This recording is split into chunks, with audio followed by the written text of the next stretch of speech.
नमस्कार परम प्रिय मित्रों, मैं हूं डॉक्टर उमाश्री। आपका बहुत बहुत स्वागत करती हूं। आज मैं जो जानकारी दे रही हूं बहुत ख़ास है। आज एक ऐसी चीज़ के बारे में आपको बता रही हूं जिसे आप बेकार समझ के अक्सर फेंक देते हो, जिसका कोई यूज़ ही नहीं लेता है, लेकिन ये चीज़ इतनी चमत्कारी है और आपके घर में धन के भंडार भरने में सक्षम है। जी हाँ मित्रों, मैं हूँ डॉक्टर उमाश्री, आपका बहुत स्वागत करती हूँ और नित नई ऐसी जानकारी आपको देती हूँ। मित्रों, यदि अभी तक चैनल को सब्सक्राइब नहीं किया है तो इसे सब्सक्राइब जरूर कर लीजिए। वीडियो पसंद आती है तो लाइक कीजिए। सब्सक्राइब करने के बाद बेल बटन भी जरूर दबाइए। इसके अलावा अपनी कुंडली का परामर्श लेकर अपने जीवन को सफल बनाइए। लेकिन मित्रों, प्रोसीजर पूरा जान लीजिए। कई लोग पूरा प्रोसीजर नहीं समझते हैं और फिर बाद में कुतर्क करते हैं, तो ऐसे कुतर्कियों का हम कोई जवाब नहीं देंगे, क्योंकि हम पहले ही सब चीज़ कंडीशन क्लियर कर चुके होते हैं। तो वो चीज़ मेरा विनम्र निवेदन है, समझ लें, जिससे कि आपको दिक्कत ना आए। इसके अलावा ये जो प्रेडिक्शन का जो रेशियो होता है, ये 70 to 80% होता है, 100% नहीं होता है, क्योंकि बहुत सारे फैक्टर काम करते हैं। आप जिस जगह रहते हैं वो चीज़ भी आप पर वर्क करती है। कई जगह की नकारात्मक ऊर्जाएं भी इंसान पर चढ़ी हुई होती हैं, तो वो भी उन पर इफेक्ट डालती है। उपाय करने के बाद भी कई बार फ़र्क नहीं पड़ता है। इसके पीछे कारण यही है कि उस नेगेटिव एनर्जी को भी रिमूव कराना ज़रूरी है। अब हमने एक नया ऑफर दिया है जिसके अंतर्गत, और ये 2100 वाला ऑफर नहीं है, 2100 में आपको एक ही सवाल का जवाब दिया जाएगा। ये मैं क्लियर कर दूं, कुछ लोग भ्रम में हैं, उल्टे सीधे पता नहीं अपने दिमाग से क्या क्या कहानियां गढ़ रहे हैं, तो वो उनकी अपने दिमाग की उपज है, वो मेरे द्वारा कहे गई बात नहीं है। मैं यहाँ सिर्फ क्लियर कट आपको बोलती हूँ कि ऑफर में हम 1100 में एक सवाल का जवाब देते हैं और वैसे 2100 में एक सवाल का जवाब दिया जाता है। अब ये आप पर है कि आप अगर एक्स्ट्रा कुछ और सवाल पूछना चाहते हैं, 2100 के अलावा दे दिया आपने और एक सवाल पूछ लिया, उसके अलावा भी आपकी जिज्ञासा है, तो उसके लिए आपको अतिरिक्त धनराशि का भुगतान करना पड़ेगा। इसके अलावा आप अपनी कुंडली के साथ साथ अपने मकान के नक्शे को भी दिखा सकते हैं। ये पैकेज अलग से है, इसके लिए धनराशि क्या है ये आपको पता करनी पड़ेगी। ये 2100 में शामिल नहीं है। 2100 में सिर्फ एक ही सवाल का जवाब आपको दिया जाएगा। कृपया इस बारे में और कोई तर्क वितर्क ना करें। यदि आपको जमता है तो आप पूछें, क्योंकि मैं जानती हूँ जिनके नसीब में कुछ अच्छा होना लिखा है वो निश्चित रूप से परामर्श लेकर, मैं ये नहीं कहती मुझसे, किसी से भी ले लीजिए परामर्श, किसी से भी लीजिए, लेकिन कुल मिला के अपने दोषों को दूर जरूर कर पाएंगे।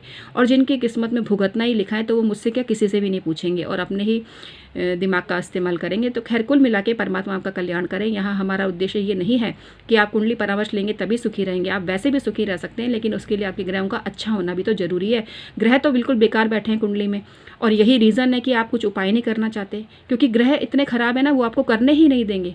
आप किसी, जैसे कि कोई बहुत ज़बरदस्त भूत प्रेत बाधा होती है और वो इंसान बोलता है कि मुझे मंदिर जाना है, तो वो मंदिर जा ही नहीं पाएगा, वो व्रत उपवास कर ही नहीं पाएगा, उसके वो नग पहन ही नहीं पाएगा, क्योंकि ग्रह दोष लिखे हैं ना। ग्रह अपना, जो बुरे ग्रह हैं वो अपना काम करके ही मानेंगे और ज़िंदगी को संवारने की बजाय बिगाड़ के मानते हैं। तो ऐसे बहुत से किस्से आपके सामने आ गए होंगे। जो करोड़पति अरबपति हैं उन्होंने क्या क्या भुगता है, क्या क्या चल रहा है अभी देश में, आप सब समझ सकते हो। जो 5000 की कुंडली भी दिखा सकते थे उन्होंने नहीं दिखाई होगी, और दिखाई होगी तो किसी ने उनको बताया नहीं होगा। और क्या क्या किसी किसी की ज़िंदगी में भूचाल आ रहा है, ये मैं क्या बताऊँ, अभी आप देख ही रहे हैं सोशल मीडिया पर क्या क्या चल रहा है। तो अच्छा होता यदि किसी से सही जगह परामर्श ले लिया जाता, उनको आगाह किए कर दिया जाता, वो बच सकते थे बहुत सारी परेशानियों से। लेकिन अब जब जब जो जो होना है तब तक वो होना है, लेकिन जिसको बचना लिखा है उसके लिए भगवान रास्ते भी बताते हैं, और ज्योतिषी इसीलिए बैठा है। तो यदि आप इस चीज़ को समझ लेते हैं, समय की चाल को समझ लेते हैं, तो आपको ज़रूर परामर्श लेना चाहिए। मेरा तो ये आपको सजेशन है, बाकी आपकी मर्जी। मैं किसी तरह से आपको बाध्य नहीं करती हूँ। अपने दिमाग से सोचना, 10 बार सोचने के बाद जब मेंटली प्रिपेयर हो जाओ तभी सलाह लेना, वरना मत लेना। तो चलो आज का आपको ये बताती हूँ क्या है ये चीज़। मित्रों, ये है एप्पल की स्टिक। एप्पल जो हम खाते हैं उसके ऊपर एक छोटी सी डंडी से निकली रहती है, जो कि लौंग की तरह लगती है। आपको पता है ना कि एप्पल का जो फल है, लाल जो फल है, इससे मंगला गौरी माता बहुत ही प्रसन्न होती हैं और सुख सौभाग्य को देती हैं। लाल रंग का फल माता लक्ष्मी को भी विशेष प्रिय है, और ऐसा कहा जाता है कि जो मनुष्य दीपावली पर सेब वगैरह चढ़ा के माता लक्ष्मी का पूजन करता है वो 7 जन्म तक सुख को पाता है। तो इसी प्रकार से आज मैं उपाय बता रही हूँ। ये एप्पल के ऊपर ये जो स्टिक निकली रहती है, इस तरह की स्टिक लेनी है आपको। एप्पल को गंगा जल से धो लीजिए, ऐसी स्टिक आप निकाल लीजिए, और एप्पल को, उसको खाना नहीं है, उसको आप एप्पल को काट कर किसी गाय को दे दीजिए, और आपको सिर्फ ये स्टिक ही चाहिए। स्टिक से आपको क्या करना है, आपको लेना है लाल रंग का एक कपड़ा, उस कपड़े के ऊपर आपको श्री लिखना है इस एप्पल की स्टिक से। एप्पल की स्टिक को आपको डिप करना है रोली में, या फिर आप उसको डिबोएंगे केसर में। उससे आपको श्री लिख लेना है और फिर उसको आपको कपड़े को फोल्ड कर लेना है। और एप्पल की ये जो स्टिक है इसको भी आपको अपने पूजा घर में रख लेना है या फिर इसको आपको अपने घर के किसी गमले में गाड़ देना है। इसके बाद में आपको जो आपने श्री लिखा था उसको आपको अपने तिजोरी में रखना है।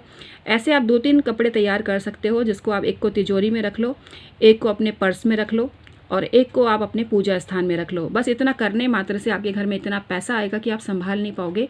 इसके साथ साथ इस कपड़े को आपको हफ्ते में एक बार धूप दीप जरूर देनी है और वो दिन होगा शुक्रवार। इसके बाद आपको 11 या 21 पाठ श्री सूक्त के करने पड़ेंगे और ये अनिवार्य ही है, तभी ये पूरा फर्क पड़ेगा आपको।